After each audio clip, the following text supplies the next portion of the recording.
grandson Scott and his wife Kirsty and your great-grandchildren Tyler, Chloe and Samara. You're not going to say it?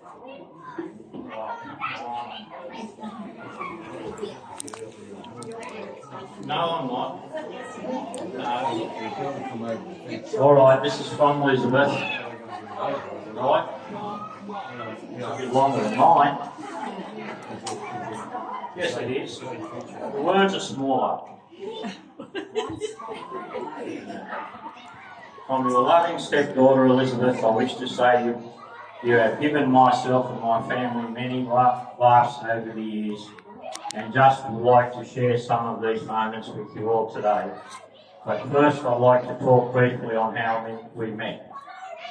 My dad said he was going to marry a lady in the Philippines and wanted our approval, our answer to his question, as we would support you in your decision. And on the 30th of April 1981, my father and Pauline were married. And while waiting for authorisation from the embassy in Australia, my dad waited in the Philippines with Pauline so she would not be alone in her travel here to Australia. So they spent 2 months having a bit of time together in the Philippines before arriving here in June 81. And while anxiously waiting for my dad and Pauline to arrive at my home in East Cornwall, I prepared a morning tea to my brother's wife to welcome Pauline to our family. My brother-in-law Charlie and sister Leah and my brother went to the airport to pick them up and accepted Pauline also with welcoming arms. She was our stepmother only on paper, but in reality we loved her like our own mother. And she was a grandmother to my 2 sons, Lee, Justin, and great-grandmother to Leo and Liam, Brian and Lewis. Also, she loved her wives, Kelly and Marlene, who she always spoke so kindly of with affection. On weekends, at least once a month, I would have a barbecue in my home at Albion Park, where I lived for 26 years, so I could have my family around me to share my life with me and my husband Arthur. And that's where a lot of our memories were made. There was always laughter and joking around. Pauline became more comfortable with us the more she knew us. My dad passed away in 2003. I made a promise to him when he was dying I would take care of Pauline for the best way I know how, and always be there for her until the end. I loved Pauline as if she were my own mother, and we had many interesting years together. Pauline and myself, we had a good relationship, and through that relationship I learned a bit of her language, as well like kamusta and hello in her language, and abuti for good, and some more which I will not say. She would always say that I'm a good person. I would reply, yeah, I thank you. Then she'd say, Bill has kids, are good kids. Pauline had a very happy life with family and friends. She enjoyed going out for lunch to the club and parties and church with her friends.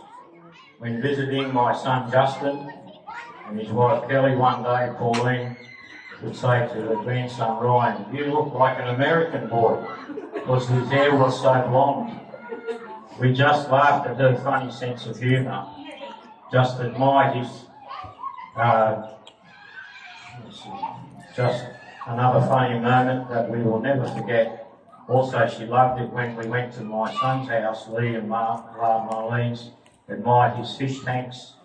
She would say, you have nice fish. I like these fish. Maybe to eat. I don't know. Yeah. Another time she was asked to look after Buddy, my other son's Justin's dog, and she was happy to help and said, you know that dog, he is smart. He come to wake me up to go outside. Then wanted to get in my bed.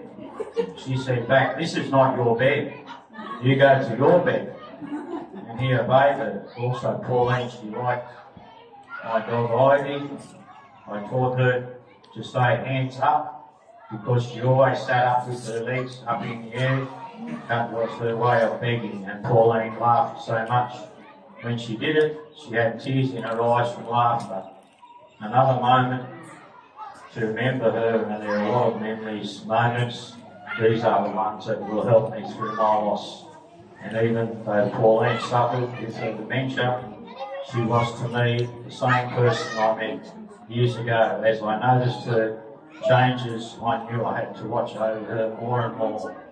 She spent a lot of time with me whenever she felt scared, and when there was a problem in her house, I noticed the first change when she did not want to do her word search while waiting for me to take her shopping, as she would occupy her mind while waiting for me. My observation over the years told me she had dementia. I always knew how to behave with her and gave her time in her own mind to calm down, as she would get confused